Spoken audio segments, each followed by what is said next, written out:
The time is not random. The calendar moves forward, but God's timing is precise. There are no accidents in the schedule of heaven. As we approach the appointed moment, 20 May 2025, hear the word, hold on to your seat, not because of fear, but because of the magnitude of what is coming. The earth is trembling, the shaking has begun. Long ago the prophets saw these days. They saw a world in upheaval, kingdoms tottering, powers rising and falling. They saw men's hearts failing them for fear of what is coming upon the earth. And yet they also saw the remnant, those who would not bow, who would not break, who would stand firm when the ground beneath them seemed uncertain. The shaking is not the enemy's work. It is God's. Yes, the enemy may stir chaos, but it is God who allows the shaking. Why? Because what can be shaken will be shaken, and what is unshakable will remain. The kingdoms of man will crumble, but the kingdom of God will stand forever. The systems that men trust in, their economies, their governments, their comforts, these things are but dust. When God speaks, even the mountains melt like wax. You see, my friends, we are now standing at the threshold of that appointed time. The ground beneath us is shifting. What was once certain is now unstable.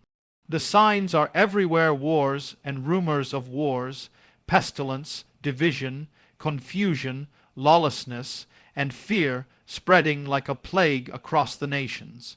Men grasp for control. Leaders speak words that carry no power, and multitudes are tossed like waves on a stormy sea. And in the midst of all this, negative feelings rise up in the hearts of many: fear, anxiety, dread, depression, hopelessness. But these are not merely feelings, they are indicators. They reveal where our foundations truly lie. If your foundation is built on the world, on its systems, on its promises, then when the world shakes, so will your soul. But if your foundation is built on the rock, on the unchanging Word of God, then when the world shakes, you will stand. The enemy knows the power of the shaking. He seeks to exploit it, to stir up the storm within you, to magnify your negative feelings until they overwhelm your faith. He whispers lies into your mind. You will not make it. You will be overcome. You are powerless. But these are lies. They are smoke and shadows. The shaking is not meant to destroy you. It is meant to awaken you. God allows the shaking to break our dependence on the things that cannot save us. He allows it to strip away the illusions, to expose what is false, to draw our eyes back to Him. It is mercy that shakes us before the greater shaking comes. It is love that calls us to awaken now, to prepare to return. The Scriptures declare that everything that can be shaken will be shaken, so that only what cannot be shaken may remain. What cannot be shaken? The love of God, the promises of God, the blood of the Lamb, the cross that stands unmovable through the ages. These things cannot be moved, cannot be undone, cannot be overthrown. Heaven and earth will pass away, but His word will never pass away. So when you feel the ground trembling beneath you, do not fear. When the news reports speak of chaos and calamity, do not be moved. When the voices of the world cry out in panic, let your heart be still. Hold onto your seat, not in terror, but in expectation. For what is coming is not only a shaking, it is also a revealing. God is about to reveal His glory in ways we have not seen. He is preparing to pour out His Spirit, to fulfill His purposes, to gather His remnant, and to bring about the next stage of His plan. The enemy trembles not because of the shaking, but because he knows his time is short.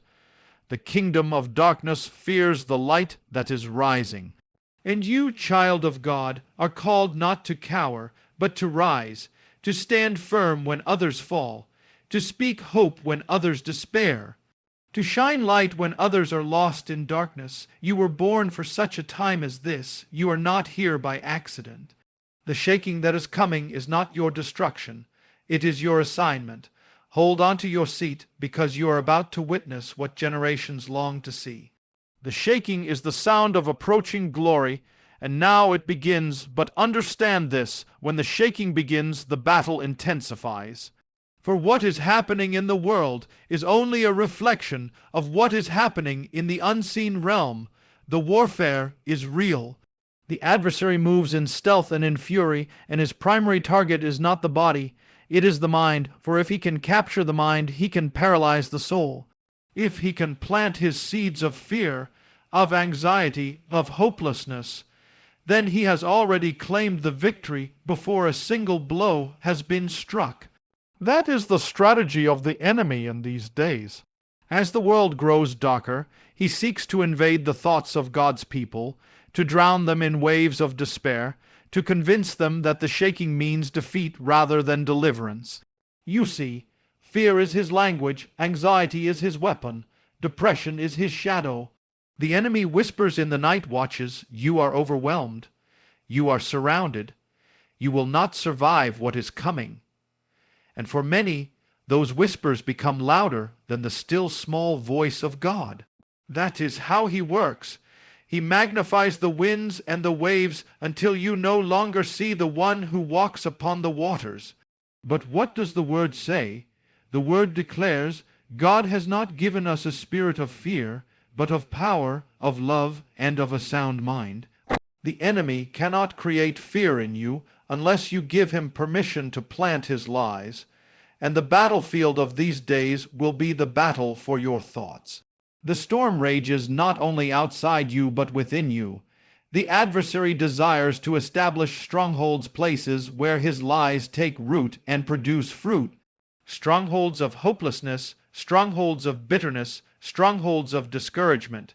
If he can get you to meditate on his lies, he can chain you in your own mind. He knows that a prisoner bound in the mind needs no physical chains. The chains of fear are stronger than iron if you let them bind you. But this is not your portion. You were not made for defeat. You were not called to be crushed by the weight of the world's shaking. You were called to overcome. You were called to be more than conquerors. And the secret is not in your own strength, but in where your mind dwells. As it is written, you will keep him in perfect peace whose mind is stayed on you, because he trusts in you. The mind that is anchored in the Lord becomes immovable. When the winds howl, it stands. When the waves crash, it remains. When all others are cast down, the mind set on God is lifted up. This is the victory, to take every thought captive to the obedience of Christ, to cast down imaginations and every high thing that exalts itself against the knowledge of God. The enemy may come against you with thoughts of failure, but the Word declares you are victorious. He may assault you with shame, but the blood speaks a better word. He may weigh you down with regret, but the cross has canceled every debt. He may tell you that you are alone, but the Spirit declares that God will never leave you nor forsake you. This is how you overcome the negative feelings that rise up in the shaking, not by denying their existence, but by confronting them with truth, by replacing every lie with the unchanging word. When fear says, "The storm will destroy you," you declare, "The one who commands the storm is with me." When anxiety says, "You cannot handle what's coming," you proclaim, "I can do all things through Christ who strengthens me." When despair says, "There is no way out," you answer, "My God makes a way where there is no way." Every thought must be judged by His truth. Every feeling must bow to His word. And when you do this, you are not only resisting the enemy, you are waging war against him, for he cannot stand against a child of God who knows who they are and whose they are. The battle for the mind is the front line of this shaking. But for those who are anchored, for those who have trained their minds to dwell on what is pure, what is noble, what is excellent, what is praiseworthy, there is peace that surpasses understanding. There is a fortress that cannot be breached. There is a stillness in the midst of the tempest, and so the enemy rages, but you stand. The storm rises, but you do not fall. The shaking intensifies, but you are unmovable, because your mind is not anchored to this world. It is anchored to the Rock of Ages. and the storm will pass. Shall we now proceed to key point 3? I am ready to continue in the same powerful prophetic tone. But the Lord has not left his people defenseless in this hour. He has not called you into the storm to abandon you within it. Long before the shaking began, long before the battle for your mind was unleashed, he already set in place a way of escape, a way of victory, a way of peace. And that way is found in what was established from the beginning, the ancient paths. The world looks for new solutions, new methods, new answers to the turmoil within. They run after the wisdom of men, the counsel of experts, the remedies of the age. But all their solutions crumble beneath the weight of the shaking. Because they do not go to the root, they only treat the symptoms while the disease continues to spread. But you, child of God, are not called to walk in the counsel of the ungodly, nor stand in the path of sinners, nor sit in the seat of mockers. You are called to return to the ancient ways, to the eternal foundations that were laid long ago, and that will endure long after the kingdoms of man have fallen. For it is written, stand at the crossroads and look. Ask for the ancient paths, ask where the good way is, and walk in it, and you will find rest for your souls. The answer to the negative feelings that seek to overcome you is not hidden. It has always been before you. It is the word, it is prayer, it is worship, it is fasting, it is the presence of God. These are not old because they are outdated, they are old because they are everlasting. The same power that delivered the prophets, that sustained the apostles, that raised Messiah from the grave, that same power is offered to you in these ancient paths. When fear rises up within you, run to the word. For every lie of the enemy, there is a word of truth that demolishes it. When anxiety seeks to strangle your breath, open the scriptures and let the breath of God fill your lungs. When despair tries to pull you into darkness, speak forth the promises of God aloud, and let his light shatter the shadows. For his word is not ink on a page, it is living and active, sharper than any two-edged sword. It cuts through the fog of confusion and lays bare the schemes of the enemy. It speaks life where there was death, hope where there was hopelessness, strength where there was weakness. And when you pray, you enter into the very throne room of God. The King of Kings hears your voice. You do not pray into the void, you pray into his presence. And the one who stands in his presence cannot remain bound by fear. Prayer is not a ritual, it is communion. It is intimacy. It is the meeting of your soul with the heart of God. In that place, negative feelings lose their power, and the peace of God begins to reign. And when you worship, you shift the atmosphere. Darkness cannot dwell in the presence of praise. Chains break where worship rises. The enemy flees where the name of the Lord is lifted high. For worship reminds your soul who God is and who you are in him.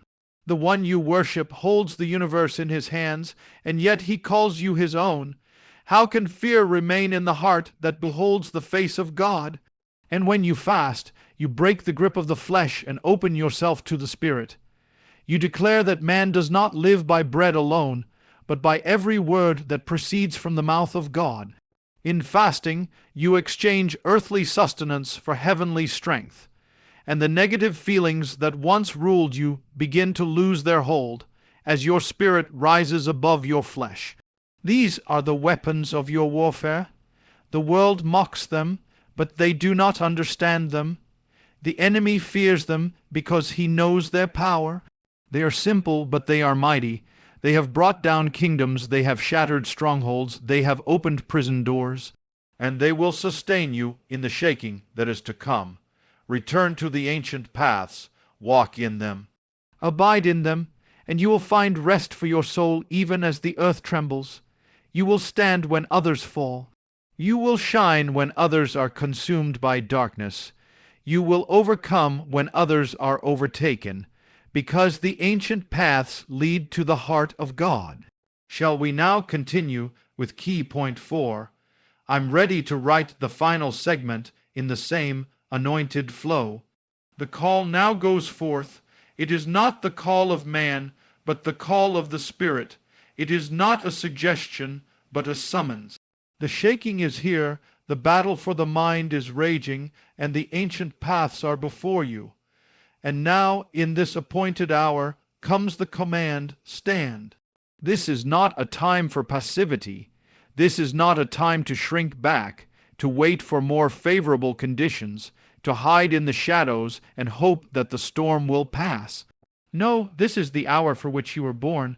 This is the hour to rise, to stand firm when all around you is falling. It is written, having done all, stand. The enemy desires a people who will crumble under pressure. The world seeks a people who will compromise under threat. The times demand a people who will conform to the winds of culture and the shifting sands of opinion.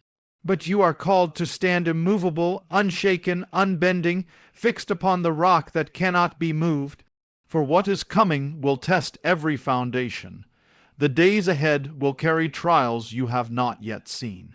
The winds will roar louder, the waves will crash higher, the voices of fear will grow stronger, but none of it can prevail against a child of God who has determined in the depths of their soul to stand. The call to stand is not given to the strong, but to the faithful. It is not given to those who trust in their own strength, but to those who trust entirely in the strength of their God.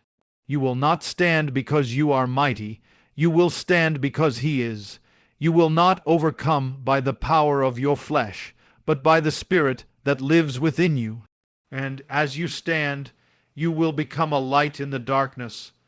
Others will look and see in you what they cannot find in the world: peace in the storm, joy in the trial, hope in the shaking. Your stand will be a testimony to the power of God, a witness to His faithfulness, a beacon drawing the lost to the safety of His embrace. The days ahead will bring confusion to many. The ground will shake beneath them, and they will not know where to turn. Leaders will fail, systems will crumble, voices will rise in panic. But you will know where to stand because your feet are planted on the unchanging Word. You will not be moved by headlines, by rumors, by threats, by the chaos of man. Your eyes will be fixed on the One who sits upon the throne. This is not a time for fear, but for preparation. As the disciples prepared for the upper room, so now you are called to prepare for the outpouring. The shaking is not only judgment, it is preparation. The breaking apart of the old makes way for the birth of the new. What the enemy intends for destruction, God will turn for His glory. You are not merely called to survive this hour, you are called to minister in it. The world will need those who carry the peace of God. The broken will seek those who walk in the power of healing. The desperate will search for those who still carry hope. The lost will look for those who still speak truth. You will not only overcome negative feelings for your own sake, you will overcome that you may bring others into the refuge of His presence. This is the hour of the remnant. This is the hour of the watchmen on the walls, the intercessors in the secret place, the proclaimers of the word in the midst of a generation that has lost its way. And you, child of God, have been chosen for such a time as this. Hold on to your seat, not because you are about to fall, but because of the magnitude of what God is about to do.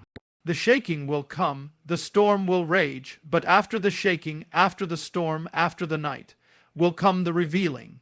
The King is coming, the kingdom is at hand, and the glory of the Lord will cover the earth as the waters cover the sea. It begins.